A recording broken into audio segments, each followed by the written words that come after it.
It's great to be with you. I'm going to share about the historicity and the reliability of the Gospels this morning, but I just want to back up a little bit and think about the whole subject of why it should matter that anything in the Bible actually happened. And what I think happened is that historically Christian churches, denominations, groupings have believed that the Bible is basically historical. There were allegorical interpreters such as Origen and Augustine and so on. But even though they would sometimes take passages that others would read as historical and read them basically symbolically, they had no question in their mind that someone like Abraham was a real character. After all, God said he's the God of Abraham, Isaac and Jacob, and that seems to require them to be historical. There's the introduction to the Ten Commandments. God says, I'm the God who brought you up out of the land of Egypt. You shall have no other gods before me. And there's an interesting thing, because it actually ties together the idea of worshipping God with a historical claim that he actually brought them out of Egypt. And therefore, those people who want to have a version of the, let's say, Christian religion, Jewish religion, which says we like to take the ethical bits, but we don't want the historical claim that they actually came out of Egypt, arguably could be worshipping another god.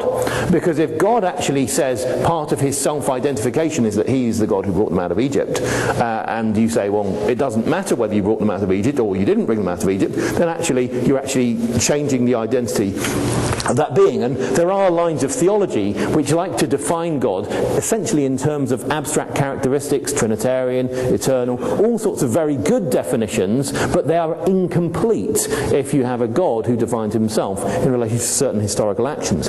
So this is why I think it can matter a lot. But I want to look particularly at the subject of trusting the Gospels. Beginning with some non-Christian writings. Those who are students who were here when I spoke a couple of days ago will have looked a little bit of this material, but we're going to go into some more depth. I want to begin with three non-Christian authors telling us about early Christianity. The first of them is Cornelius Tacitus. Tacitus was born around the year 56. We're not sure of the exact year of his birth, but it's something like that. And he's writing about what happened in the year 64 when there was a great fire in Rome. That fire was thought to have been started by the mad Emperor Nero, and that made Nero less popular. Nero wanted to make Nero more popular, and so he blamed the Christians. Now here Tacitus is writing about what happened in his own hometown when he was a child. But often people are prepared to trust him for things that happened many decades before he was born in different places. So in terms of historical evidence, this is good quality. And he begins, but neither help brought by humans nor generous gifts from the emperor, nor all the ways of placating heaven could stifle the scandal or dispel the belief that the fire had taken place by order. That's order of Nero. Therefore, to scotch the rumour, Nero substituted as culprits and punished with the utmost refinements of cruelty a class of men loathed for their vices, whom the crowd called Christians. Notice that crowd calls some people Christians. From the word Christian, we can infer the word Christ, which is, of course, is the Greek equivalent of the Hebrew word Messiah. Therefore we know this is a group that believes the Hebrew Messiah has come. We can also say another thing. The crowd calls them Christians, and the three references we have to the word Christian in the New Testament are all outside a language. You know that at first Methodists did not call themselves Methodists. Other people called them Methodists as an insult. Later on they took it on as a self-designation. At first Quakers didn't call themselves Quakers. It was an insult outside a language. It then became inside a language when they adopted it themselves. It's the same with the word Christian. At first, outsiders call them Christians. So if you look at the three occurrences of that word in the New Testament, you will find that to be the case. The disciples were first called Christians at Antioch. Do you think in such a short time you can persuade me to be a Christian? Says someone to Paul, and so on. This is the way it's used. So notice this is something we can infer about Christian theology even from this word. Then he continues, Christus, the founder of the name, had undergone the death penalty in the reign of Tiberius, emperor from the year 14 to 37, by the sentence of the procurator Pontius Pilate, governor of Judea, 26 to 36. And the pernicious superstition was checked for a moment, only to break out once more, not merely in Judea, the home of the disease, but in the capital, Rome itself, where all things horrible or shameful in the world collect and become fashionable. He didn't like his hometown, but there we are. Then he continues, first then confessed members of the sect were arrested. Next on their disclosures, vast numbers, ingens multitudo, vast numbers were convicted, not so much on the count of arson as for hatred of the human race. And derision accompanied their end. They were covered with wild beast skins and torn to death by dogs, or they were fastened on crosses, and when daylight failed were burned to serve as lamps by night. All I want to point out here is that Christianity has spread far and fast. So within 30 to 35 years of the beginnings of Christianity, there are large numbers of Christians in Rome.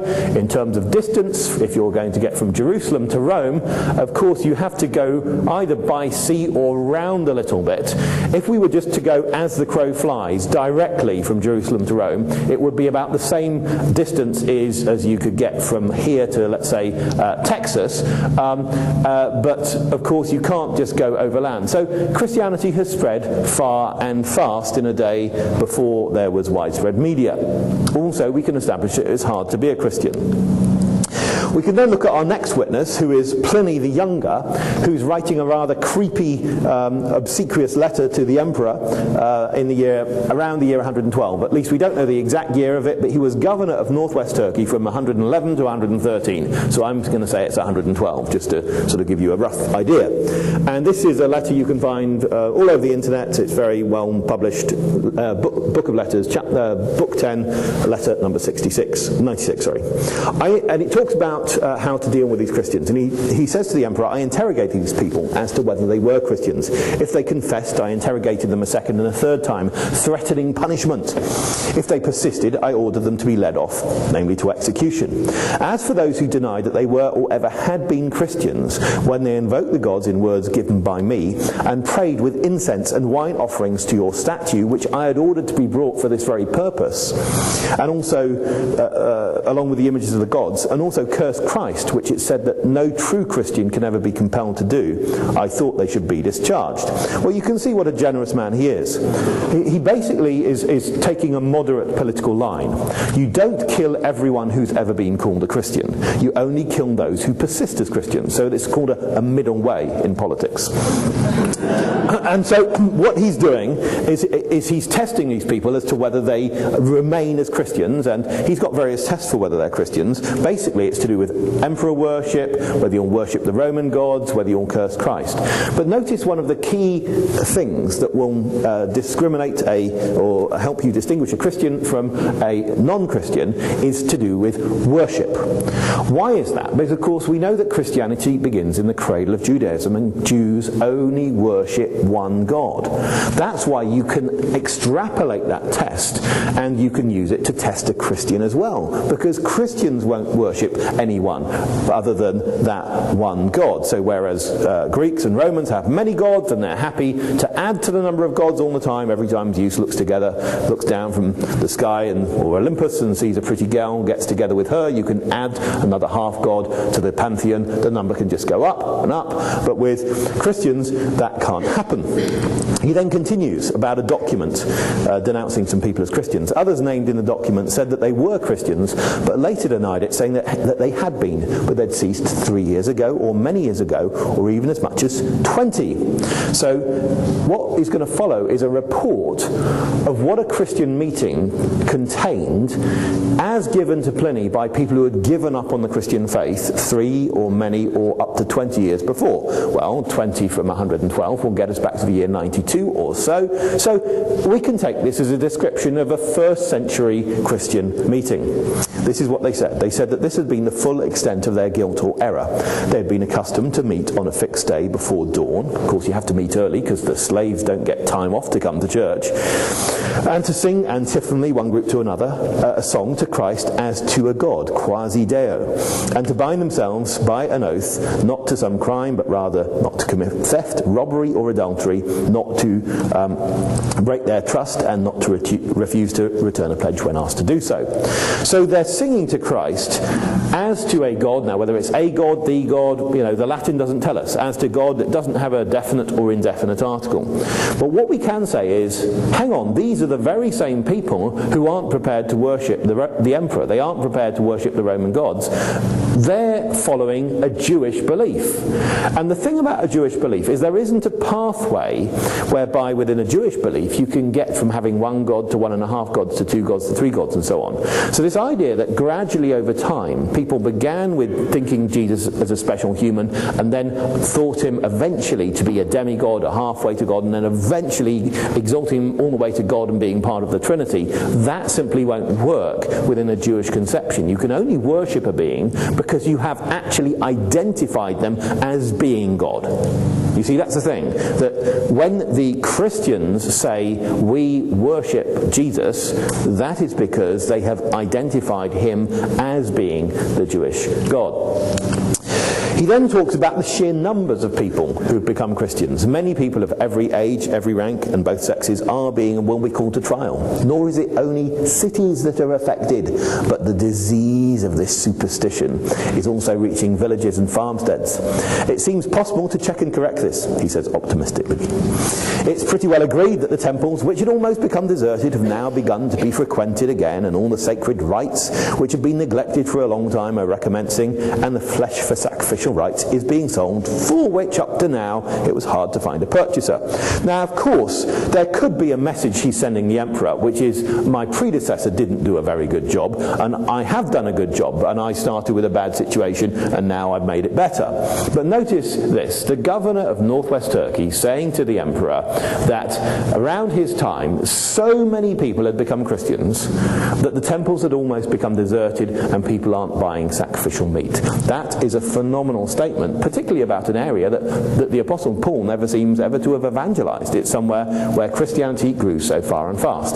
It's in Turkey, and it's a similar situation to what I read about in the book of Acts. You see, the book of Acts will tell me a very similar story, that many people became Christians, Christianity spread far and fast, and there's a riot in Ephesus because the idol makers are so upset that their trade is being affected because so many people are becoming Christians.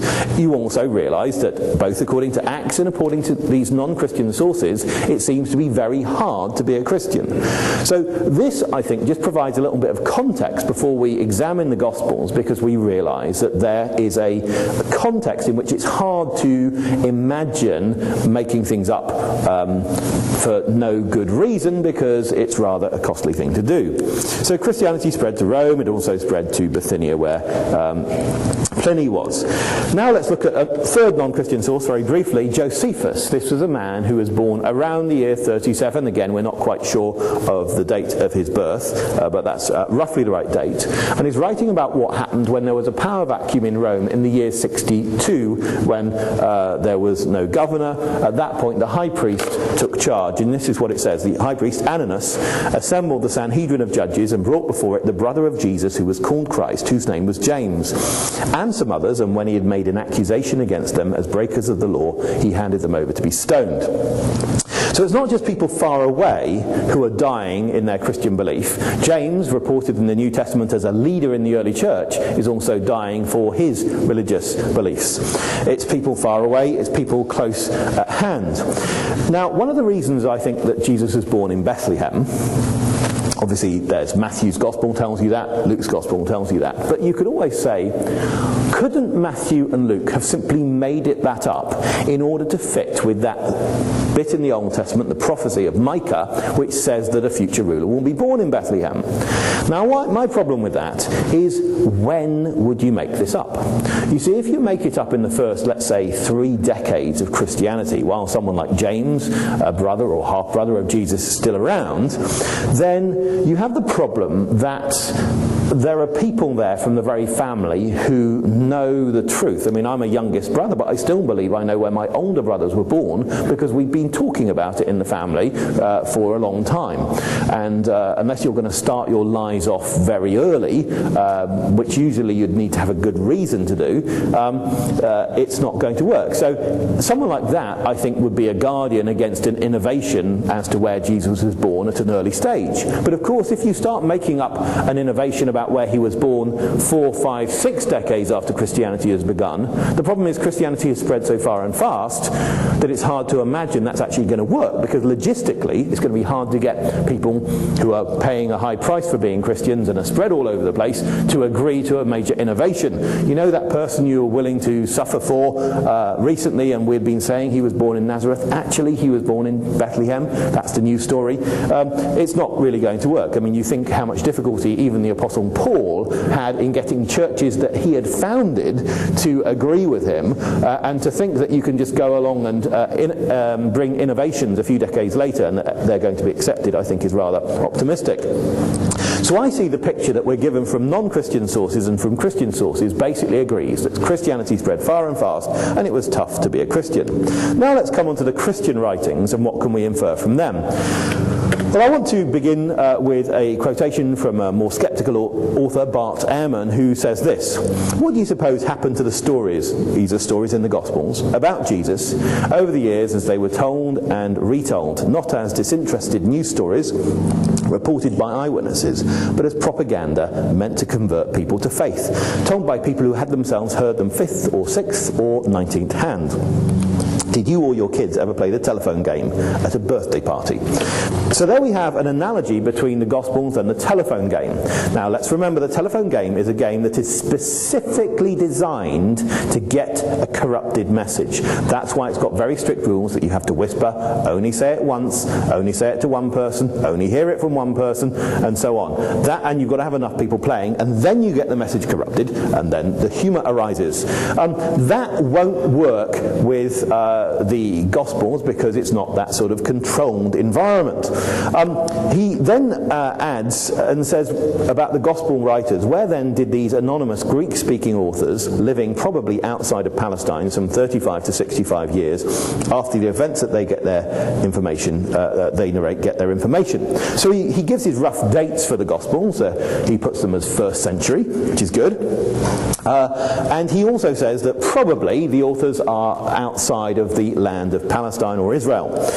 And that's actually something where he agrees with traditional views of authorship. Skeptical and traditional views are actually very similar in this regard. Traditionally it's viewed that Matthew's Gospel was probably written in Judea, and but the other Gospels were written outside the land. Skeptical authors usually think that most of the Gospels were written outside the land, 3 or 4 of them. We can then ask the question, if they are written outside the land, how much familiarity do they have with the land? How much do they know of the legal system, of the social stratification, of where the land goes up and down geographically? These sorts of questions we can ask about their familiarity. Because in fact, if people are outside the land making up stories, it's very difficult to get these sorts of things right. I've never been to Seattle before. I had obviously heard of your fair environment, but I didn't really know exactly what to expect. I come and I see things, and now I'd be slightly more informed, but I still don't think I'd be able to write a very good fictional story set in Seattle, because I simply haven't done enough research in order to know what it's like. Now, back in those days, which is even before the internet apparently, it was difficult to carry out the sort of research in order to write a historical novel that would sound authentic. And that's why I think we can test and we can see in terms of these writings how much familiarity do they have with the time and place. Now, of course, having familiarity with the time and place doesn't prove that a particular story is true, but we will see that it can be rather interesting, at least to me. So let's begin with one of the tests, and that is, do they have the right names for the characters in the narrative? You see, nowadays there's quite a bit of information on what characters in that time were called, because there are bone boxes, as they're called, ossuaries, or the Dead Sea Scrolls, and historians like Josephus who give you lots of names of different characters. And so we can say what are the most popular names, and what we can say is when you study the names that you find that certain names are more popular than others, and although the Gospels and Acts seem to be written probably outside of Palestine, they actually reflect the sorts of names you would expect for the time and place. Now let's try and put that in some numbers. This is a chart that may be a little bit too small for you to read, but here we're talking about the total number of individuals who have particular names. Simon or Simeon is the most popular name and we see the total number of individuals there, and then we just give a few illustrative sources to the right, not exhaustive sources. So in the New Testament we have 8 characters called Simon. In Josephus, that is his most popular name. 29 different characters from the time period called Simon. In the bone boxes, it's the most popular name. In the Dead Sea Scrolls, it's the second most popular name. The most popular name is actually Joseph or Joses. You then go to your second most popular name. It's the second most popular also in the New Testament. It's the second most popular in Josephus. It's the second most popular in the bone boxes, the ossuaries, and it's the most popular in the Dead Sea Scrolls, and so on. Lazarus or Eliezer is the same name. And there are actually 2 characters in the New Testament called Lazarus, one of whom is in a story by Jesus, and the other one is Lazarus of Bethany. We've only counted there as being one Lazarus in the New Testament because it's not clear that the person in the story is a historical character rather than just a character in the story, where the story in Luke 16, it's very important that the poor man has a name and the rich man doesn't have a name, because it's actually wanting to indicate their importance in the eyes of God, whereas they had different importances in the eyes of the world.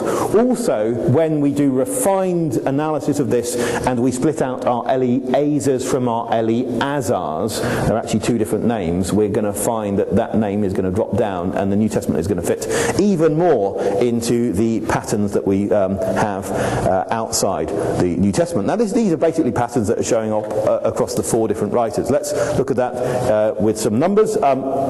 So when we take the names in Israel, and I'm going to use the names Israel and Palestine interchangeably, not particularly interested in the political designation at this time, both of them are ancient titles. We find 15 to 16% of men have one of those top 2 names, Simon or Joseph. Inside the New Testament it's about 18%. When we get a bigger data sample and we say what are our top 9 men's names in the land, we find outside the New Testament about 41%, inside the New Testament 40%, phenomenally close. And that's happening as a pattern over 4 different writers writing 5 different books, Matthew, Mark, Luke, John and Acts. Top women's names, the most popular woman's name outside the New Testament is Mary. It's also the most popular name inside the New Testament. Top 2 women's names, Mary and Salome, together in the New Testament are about 39% of women's names in the outside 29. Not much imagination with what's called women generally, I'm afraid. So the top 9 women's names make up 50% of all women's names in that time, and about 61 in the New Testament. But we're dealing with much smaller data samples here. We've looked at that sort of ranking already. But what we can do is we can look at the numbers of characters we have for the top names in Palestine. You see where those are the top names for Jewish men in Palestine. But when we compare that with what's going on in Egypt, where there was a massive Jewish population, we find Jews had a different set of names. You see, Simon isn't one of the most popular names for a Jewish man in Egypt, and in at number 2 in the charts is Sabbatias. Now, does anyone know anyone called Sabbatias? No. I asked so many people whether they know anyone called Sabbatias, and the answer is no. Yet it was a really popular name in Egypt. Dositheus. Anyone know anyone called Dositheus? Pappus? Ptolemaeus? Why not? Because the Gospels weren't written about Jewish men in Egypt. If they had been, those would probably be very popular names in our culture. So what we can say is that it's very difficult to get a story right. You see, if I asked you to write a story about, let's say, Libya, 100 years ago, would you be able to give Libyan names? You might know some Arab names. You might even know some Libyan names, like Gaddafi al-Maghrahi or something like that. But would you be able to give all the characters the right sort of names? I don't think you would. In fact, the problem is that if you were to write about an Arab country, you would find that the names in Syria differ from the names in Jordan, differ from the names in Iraq, and so on. It would be very difficult. Even if you were to write about Seattle 100 years ago, would you be able to give the right proportion of names to the individuals in your story? I'm not sure you would, because in fact it's a very complex thing to do. What about if you were to write a story about Seattle now? Would you be able to give people the right proportion of names? You know, sometimes we read magazine articles that tell us what the most popular name is, and we're surprised, because, wow, that didn't didn't feel like the most popular name. I called my son Leo because I thought that was a really distinctive name. There are 2 other Leos in his class. So my intuition as to what the most common name was simply wrong. And so what you find is that our intuitions would not really guide us to get all of the names in the right proportion, and yet basically we find that the Gospel writers get that right. There's a further thing to this, which is that, of course, if Simon is a really popular name, you call out Simon and lots of men turn their head. You don't actually want that. You want a specific Simon. That's why you do what Wikipedia talks about. Is it disambiguate is the word or something like that? Disambiguate. And so they add an extra bit onto the name. So remember, Jesus has 2 disciples called Simon. One is Simon with the extra bit Peter or Cephas. The other one is Simon the Zealot, or he's sometimes called Simon the Canaanite. Canaanite just means zealot. Doesn't mean from the land of Canaan. In that particular position, it's actually spelt slightly differently. So that's the name of Jesus' disciple. Then they have a meal with a man called Simon the leper, who doesn't seem to be a leper because people are sitting around having a meal with him. Maybe Jesus had healed him, if you believe in those sorts of things. But he's certainly distinguished from other Simons because he's Simon the leper, who carries the cross, Simon of Cyrene. In the book of Acts, with whom does Simon Peter stay? He stays with Simon the tanner, or the leather worker. What about our Marys? Mary Magdalene. You put an extra bit. Mary, the mother of James and Joseph. If you're familiar with the Gospels, you'll be familiar with some of these sorts of terms. If you're not, it won't mean anything to you, but, I'd encourage you to read the Gospels anyway. The point is that this is happening with all of the most common names for that land, and not with the less common names. In other words, it's exactly like the characters really do come from that land, and the people who are writing the stories really do know about the people who come from that land. Now, a further question requires honesty from you. Does anyone here struggle to remember names? Yeah, we got some people who struggle to remember names. I struggle to remember names. Why do we struggle to remember names? Because they're basically very arbitrary. There's no logical reason why someone has a name. Sometimes there are many logical reasons against them having that name, but that was an issue for their parents, really. But what we can say is that it's very strange that we just forget names all the time. But often when we've forgotten a name, maybe even in this room you've forgotten someone's name, right? You've forgotten their name, but you know all sorts of things about them. You know the sort of car they drive, or when you last met them, or how many children they have, what their job is, where they come from. You know all sorts of things about them. You just can't remember their name. Socially embarrassing it can be, can't it? Very socially embarrassing, because we can't remember the name, but we can remember the story, because we can remember stories and we can't remember names. So think about this. If names are the hardest thing to remember and stories are the easy thing to remember, what if the Gospels have got right the thing that's really hard to remember? We forget names all of the time, and the Gospels have got the names right. And that is a really striking thing, because to me it shows that they've got good quality information. Sometimes we go on holiday, we meet some interesting people, and we tell our friends back home about the interesting people we met. We may not even bother naming them, because we know our friends are going to forget. So if we've got really consistent, high quality naming patterns across the 4 Gospels, I want to suggest it's because we've got high quality eyewitness reporting across the Gospels, not something that's come through 3, 4, 5, 6, 7 steps. I just don't think it will happen like that. To get this sort of consistent quality, I think we need to have it effectively directly from people. We can then contrast the names in the 4 Gospels with names in some of our favourite apocryphal Gospels. So let's look at the Gospel of Thomas. How does it do? Well, it begins with a character called Didymus Judas Thomas, which means twin, Judas twin, which is not a very likely name for the time and place. It has Mary, but we don't know which Mary we're talking about, and so on. Or we could take the Gospel of Mary. We don't even know which Mary she is. But, the most common name. It's not very helpful. It doesn't even have the name Jesus, just calls him the Saviour, and so on. We also notice, by the way, in the book of Romans, Paul writes to the church in Rome, chapter 16, and just writes about Mary. Why can he do it there? Because in Rome, Mary was a distinctive name. It wasn't in Palestine. One of my favourite Gospels is the Gospel of Judas. It's got 2 characters with authentic names, Judas and Jesus. Not very impressive in my mind, but it's got lots of other characters like Barbelo, Sophia, Nebro, Yaldabaoth, Sakla, Seth, Harmathoth, basically figures from outer space and so on.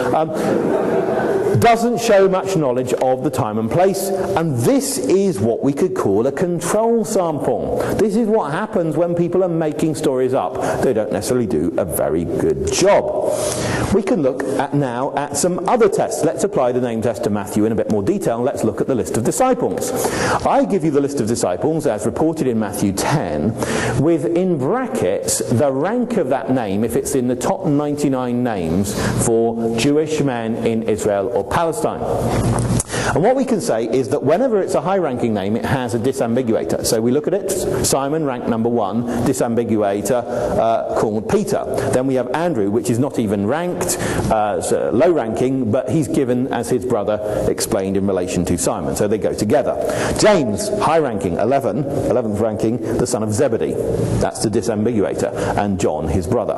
Then we get some low-ranking names. Philip, Bartholomew, Thomas not even on the chart, all low-ranking, no disambiguator. Matthew, high-ranking, the tax collector. James, high-ranking, the son of Alphaeus. Thaddeus, low-ranking, no disambiguator. Simon, high-ranking, the Cananean. And Judas, high-ranking, Iscariot, who also betrayed him. Now I know you need to disambiguate because you've got two names of the same character in the list, but it's significant, of course, that whenever you do have double names in Jesus' disciples, they're names that we know otherwise to be common names.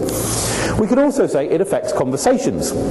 Take the name John. John is a common name. It's the 5th most common name according to our current statistics, and that means that when you just say here's John coming down the street, it doesn't help. So you better distinguish one John from another, and this is why people talk about John the Baptist.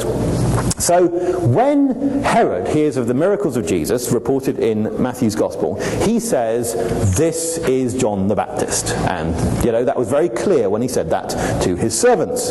The narrator, however, is just going to talk about John. Herod sees John, or John said. Why? Because it's very clear when you're reading the story which John we're talking about. So the character in the narrative disambiguates, the narrator doesn't, because the narrative itself has explained things. That's why when Herodias' daughter asks for the head of John the Baptist, she says, give me the head of John the Baptist, because otherwise she might have got the head of the wrong John. You see? And if all the other Johns who worked in the palace breathed a sigh of relief when she said those, the last bit, the Baptist. But then the narrator in the very next verse says he sent and beheaded John. So here we have the character speak one way, the narrator speaks another way, and that's exactly the way someone would have had to have spoken in that time and place, and not in another land where John would have been a completely clear designation. And so what we can say is this fits really well if we're actually getting reported what people said. Now, of course, there is an alternative explanation, and that is to say that we have a very clever, sophisticated author who is making sure that his characters speak in character, they speak the right way. But if an author is clever and sophisticated enough to get people to speak the way people should have spoken, he's also clever enough to write the way people actually did speak. It's not more complicated. Take the name Jesus. Jesus was actually a very popular name, the 6th most popular name at the time. There are other Jesuses in the New Testament. Bar Jesus, Jesus called Justus. Jesus is simply a form of the name Joshua. It was a common name, which means that if you just simply say Jesus is coming down the street, at the time of the ministry of Jesus, everyone would have said, which particular Jesus are we talking about? I've got a brother called Jesus. Is he coming down the street? Now, what we find is that when we look at the name Jesus and how it's used in the Gospels, it's used in different ways. So here we have Matthew, Mark, Luke and John. I'm just giving you graphs of their length. Luke is the longest, Mark's the shortest. But when we look at occurrences of the name Jesus, we find that John has the most and Mark has the fewest. But of course, hang on, Mark's the shortest, so of course he's going to have the fewest. Let's do numbers of mentions of Jesus as a proportion of length, or per 1,000 words, and we find that Luke has the fewest, because he tends to say the Lord did this, or sometimes he did this. So what we can say is that all 4 Gospels use the name Jesus differently. Can you see that? They all use the name Jesus differently. That's all I'm wanting to establish. Because what we're going to see is they actually use the name Jesus the same as well. So normally when you're reading in the narrative, don't just simply call him Jesus. If you've got to Matthew chapter 21 and you don't know which Jesus you're reading about, you need to read more carefully and just concentrate. Maybe try some Seattle coffee or something like that. what happens is the characters in the narrative will say, this is the prophet Jesus from Nazareth in Galilee. They need to disambiguate. Or in the very next verse, it will say Jesus went into the temple. Or we have Pontius Pilate speaking to the crowd. Or we have that's a little bit later. We've got the servant girl talking to Peter. And immediately before, the mention of Jesus is simply Jesus. When a servant girl comes up to Peter, she says, you also were with Jesus, the Galilean. Slightly more clued up servant girl comes along. This man was with Jesus of Nazareth, but then the narrator comments, Peter remembered the saying of Jesus. So we're seeing how the characters in the narrative speak the way that a character in the narrative would have had to have spoken in order to be clear. We find it works also with Pontius Pilate, who needs to say, do you want me to release for you Barabbas or Jesus who's called the Christ? What shall I do with Jesus who's called the Christ? Over the cross, disambiguated words. Even the angel at the tomb disambiguates. You're looking for Jesus who was crucified. Not every Jesus has been crucified. We find the same in Mark's Gospel. We find everyone is needing to disambiguate. Jesus of Nazareth, son of David, Jesus. The Nazarene Jesus, Jesus of Nazareth. In Luke's Gospel, the demons say, what do we have to do with you? Jesus of Nazareth. Or Jesus, son of the Most High God. Jesus, teacher. Not every Jesus is a rabbi, so calling him teacher makes it clearer. I like this one because here we have Jesus disambiguated outside speech. They told him Jesus the Nazarene was passing by, and then he called out Jesus, son of David. Does that break the rule? No, because they're telling him the content of speech. You see, it's actually the narrator is reporting the content of speech and actually therefore puts the disambiguator in. Now you might think there's an exception when the thief on the cross says to Jesus, Jesus, remember me.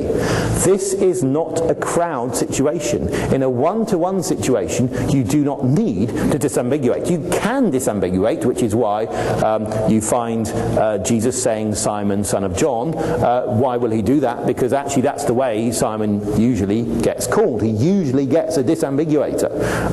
And so you can disambiguate, but people on crosses don't waste words. And this is perfectly acceptable.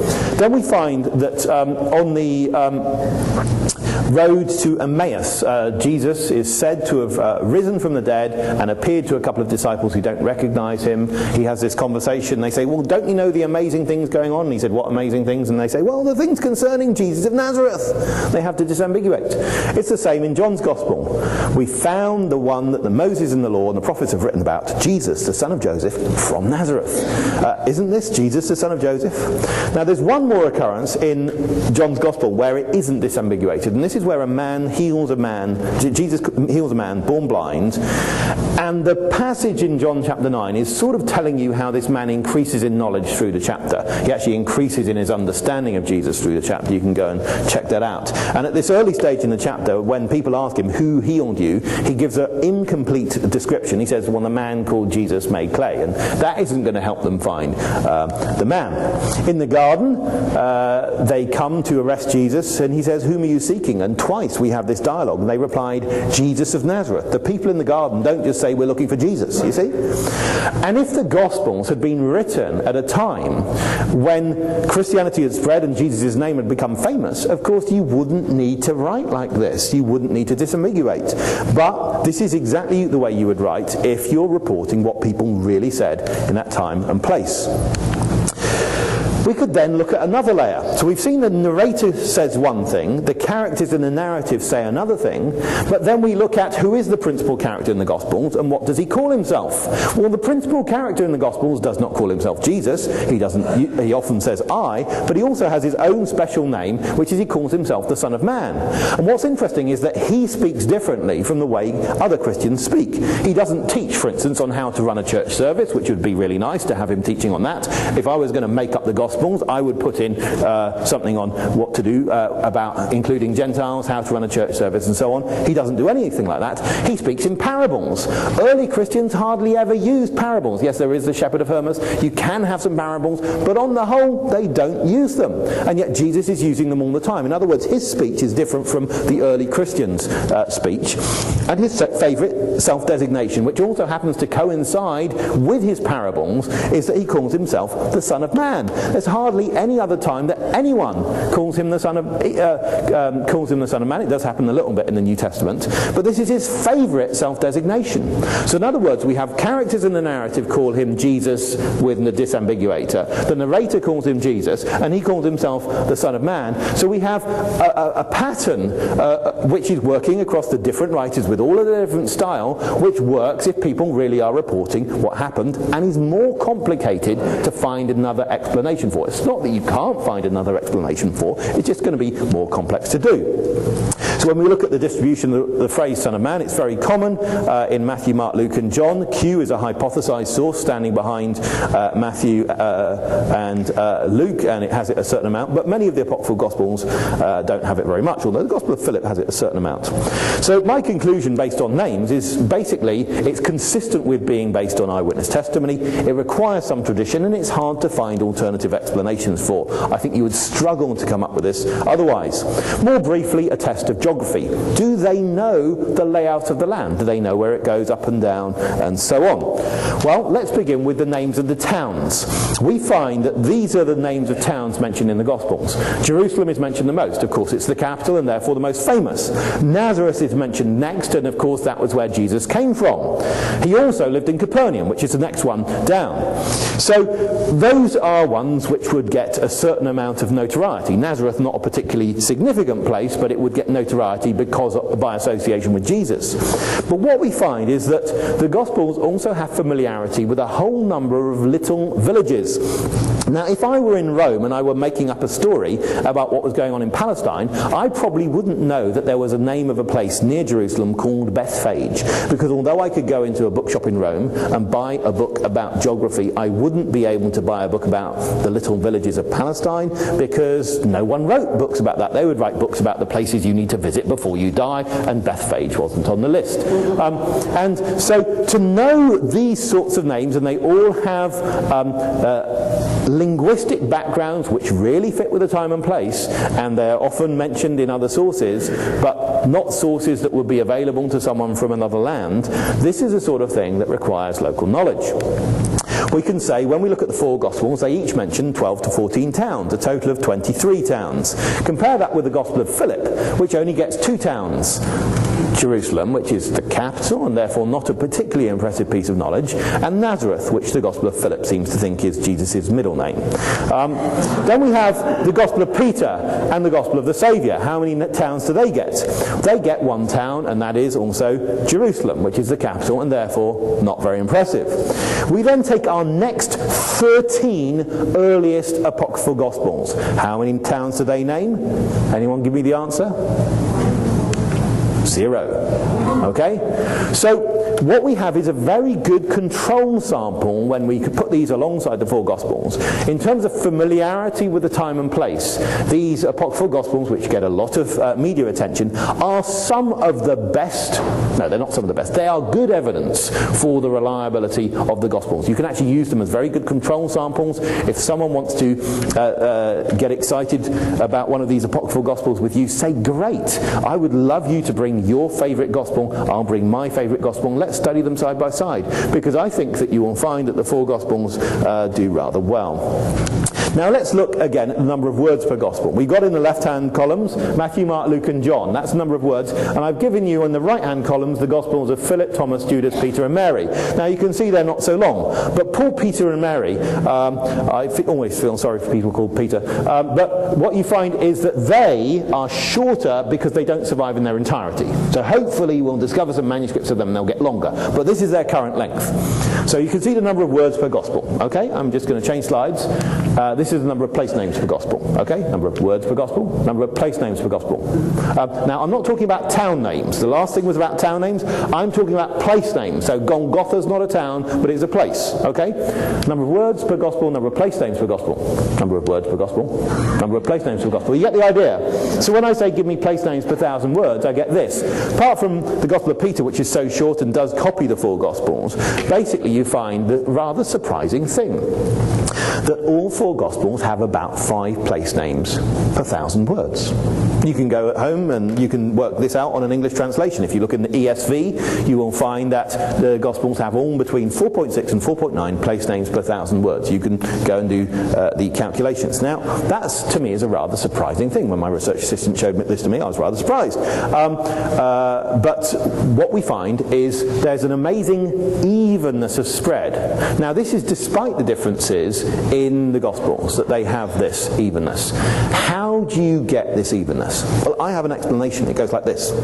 Luke said to Mark, "Hey, Mark, how many words do you have in your Gospel?" And Mark went through dutifully counting them. Now, in those days, they didn't have gaps between words, so it did take a long time. And then, of course, he had to go and count all the place names as well. Then Luke did a calculation. He worked out the relative proportion, and he wrote a Gospel that sort of put names in with that frequency. Matthew and John heard about this. They thought it was a great idea, and so they did that as well.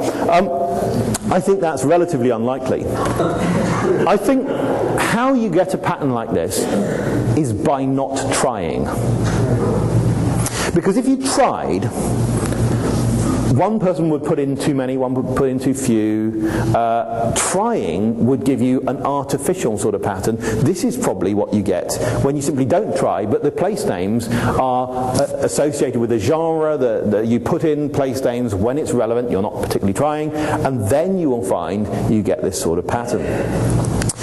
Let's look even more briefly at Attested Botany. Do they know the plants in the place? Does anyone know the story of Zacchaeus? Zacchaeus, yeah? Little guy, yeah? He climbed up a tree. What sort of tree was it? Sycamore tree, very good. Now, you're an educated crowd, aren't you? So I won't ask you to sing. But I will ask... what town was he in when he climbed up a sycamore tree? Jericho, very good. So what's the question we're going to ask? Are there sycamore trees in Jericho? And here you can see some people actually in one, which is very good. They're great for climbing. This is different from the British sycamore and the North American sycamore. This is Ficus sycamorus. And what we find is that when we trace the distribution of this was indeed in Jericho back in that time. We can also, I looked at this really authoritative source on the subject of the distribution of Ficus sycamorus. I did actually read an academic paper about ancient distribution as well, but this is the modern distribution, and you can and where it historically has been. And you basically find it's not used in Turkey, Greece, Italy. Someone in those countries wouldn't even have heard of the plant in order to be able to make up a story. Now, how does Luke know that there are sycamore trees in Jericho? Well, I'd say either he's been there or he's talked to someone who's been there. I mean, I think that's the basic options. Even if he got the information from aliens, the aliens had probably been to Jericho, you see. That's how they'd get their information. I don't particularly believe in aliens. I got called an alien when I came here once to this country, but there we are.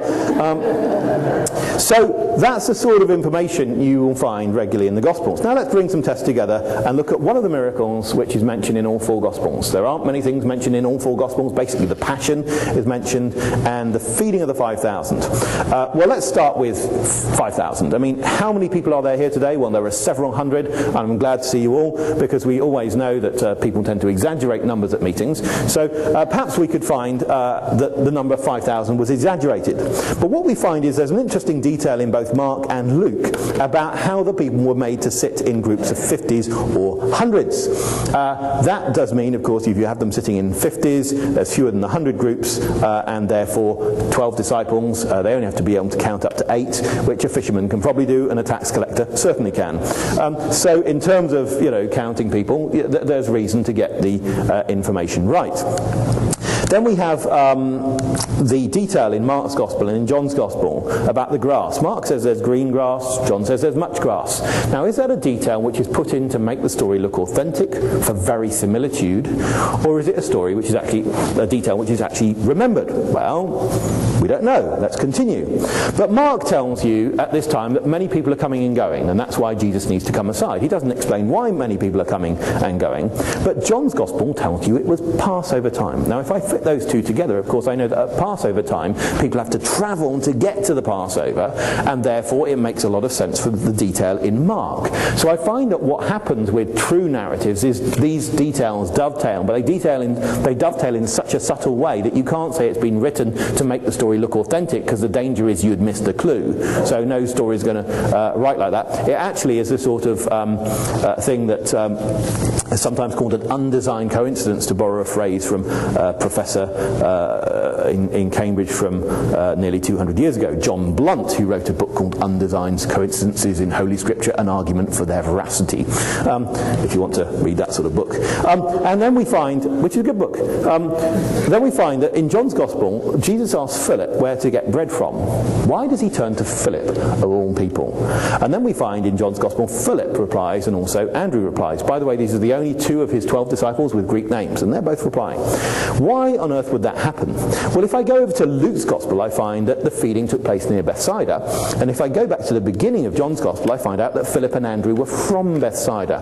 Now, if I am just reading through John's Gospel, I see no significance whatsoever to why Jesus turns to Philip and asks him where to get bread from, and why Philip and Andrew would be involved in the reply. But when I plug in the information from Luke, and Luke makes nothing of it at all, I realise, of course, that Jesus has turned to a man with local knowledge, and he and another man with local knowledge have got involved in the reply. It really makes complete sense.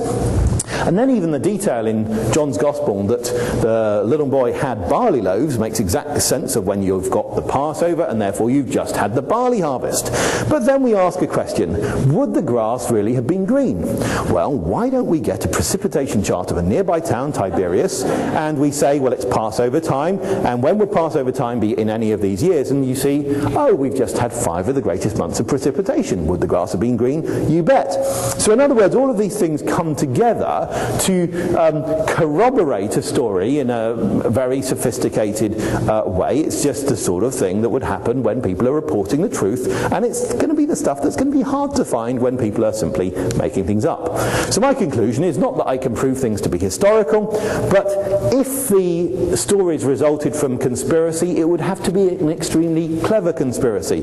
If they were to result from incompetence, this is not what you would expect. On the other hand, if the Gospels were simply based on eyewitness testimony, is what you would expect. This is not the sort of thing you would get if you had the Gospels remove several steps from the events that they narrate. So my conclusion is that the Gospels can be said to be based on eyewitness testimony, not to be written by eyewitnesses. The 4 Gospels, I believe, Matthew and John may be eyewitnesses, are eyewitnesses, and Mark and Luke do not claim to be, but the Gospels as a whole can be said to be based on eyewitness testimony. Thank you very much for your attention.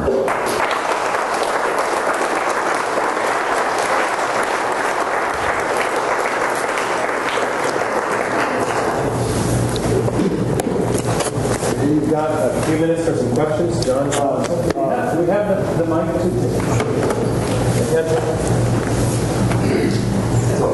Oh, it's on the podium. Good.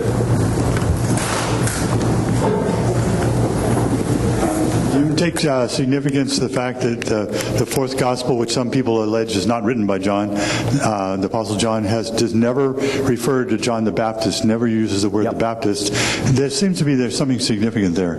Yes, so I think that basically John's Gospel will talk about John in chapter 1 verse 6, and doesn't when he means John the Baptist as talked about by the other Gospels. But what's going on in John 1 verse 6 is very important. You begin John's Gospel, in the beginning was the Word. Now at that stage we do not know what the Word is, whether it's a thing or a person. And in Greek you don't actually know it's a person for a long time. Although it says he was in the beginning with God, usually in our modern translations, about verse 2. In the King James it's the same was in the beginning with God. We don't actually know it's a person until quite a bit later on, when we're reading in the Greek and in some other languages. On the other hand, in at verse 6 of John's Gospel you've got, there was a man sent from God whose name was John. And so you know all about this. You know it's a person, right? But what you find is John gradually hands over to Jesus. So through chapter 1, first time you're told he testifies about Jesus. Next time you're told, in verse 15, he testifies and you're given some words he said. Then from verse 19, he testifies, you're given a specific historical situation and Jesus is in the crowd, but he doesn't see Jesus. Then in verse 29, he sees Jesus and says, behold the Lamb of God. Then in verse 35, he sees Jesus, says, behold the Lamb of God, and 2 of his disciples follow. So in other words, he's handing over to Jesus. On the other hand, Jesus, the word starts completely undefined, is gradually defined more and more, and by verse 17, you're told his name is Jesus Christ. Now, what you find is the literary structure and the message map onto each other in John's Gospel. And there is a key part in John's Gospel, John 3 verse, I think 30, where it says, John the Baptist says, he must increase but I must decrease. And so what you have is John therefore needs to start more defined than the word and then back out. And so that's basically what's happening. So there's this very specific literary thing that's going on with why John the Baptist is called the way he is. Does that make sense? Yeah, my question, though, is that, to my mind, it makes it clear to me that the Apostle John probably did write the fourth Gospel. Oh, yeah. Because it was unambiguous. The unambiguous. Because if he wasn't John, then it would have been ambiguous. He would have had to say John the Baptist. Yeah, I think that's right. So I think the Apostle John, son of Zebedee, wrote the fourth Gospel. Very happy with that. Yeah, thank you. That's great. Peter has a handler, Philip Evans, in the back, so he's going to have to get off to the airport soon. I'll let Philip cut off the Q&A, but we have time for more until he comes and grabs the mic out of my hand. So, anyone else? Isn't it interesting how the Bible allows the type of careful scrutiny and study, and when people study it like Peter and his colleagues at Tyndall, how many interesting insights arise from it? With the Gospels, I guess one could say, maybe it might be easier to verify some of the things that you've outlined, but the trickiest part is when we hit the resurrection. Yep. So do you have any insights, and have done some research about you can always invite me back to my talk on the resurrection if you like. I've given a talk on the resurrection this week already, haven't I? Oh, okay. So it wasn't her last. That's for the students, in fact. Got it. But I only gave them the watered-down version. Yeah. So I can do some of the same things with words in the resurrection narratives. Yeah. So what you find is outside speech in the resurrection narratives, you have greater difference in wording than you have inside speech. Is another pattern, which is again what we would expect if we got this sort of accurate reporting. Titus and I will talk a little bit in the Q&A afterwards about the whole issue of possibility of miracles as well. Pete gave a great exposition on that same topic with our students on Thursday. Other questions, comments? I just wondered, since I'm not a Greek scholar, but I'd like to know that I'm studying the best translation. Do you have a favorite translation of the Bible? Well, I have to admit a slight bias here, thank you. I am on the English Standard Version Committee, so... but I think the best translation is the one that you read the most. So I have helped. I'm boss of someone on the NIV committee. We get on well. So I think. Probably the all-time best, given the scholarship they had at the time. That is a qualification, is the King James Version. Given the scholarship they had at the time, because when you think how little needs to change, that's actually pretty good. But I don't think it's the version for today, really, except for, really private study. I think you need something with more modern English, but we need to keep working on. But we're blessed with a lot of very good translations.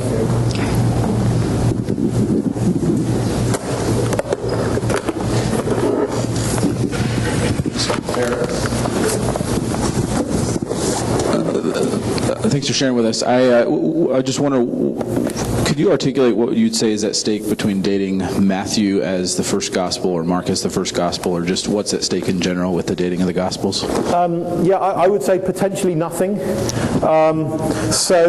I deliberately don't come out with numbers for the gospels. You might have heard, some people say, this is written in 65, this is written in 75.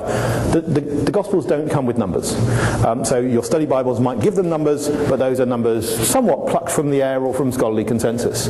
The only way you could get a number on the dates of the Gospels is if you hold that the early church fathers, such as Eusebius, when he wrote his year-by-year history of the early church, when he gives a date, it's right. So if you find that trustworthy, that will give you a date for the Gospels. Otherwise, it's hard to do so. You could say with Luke's Gospel, because it ends, or at least the book of Acts ends abruptly with Paul in prison. Some people say, well, that's a reason for putting volume 1 and volume 2 before the year 62. But otherwise, there isn't really a way of getting a hard and fast date. So the church fathers generally put Matthew first, modern scholars generally put Mark first, and I'm more interested in making the case that this is reliable testimony.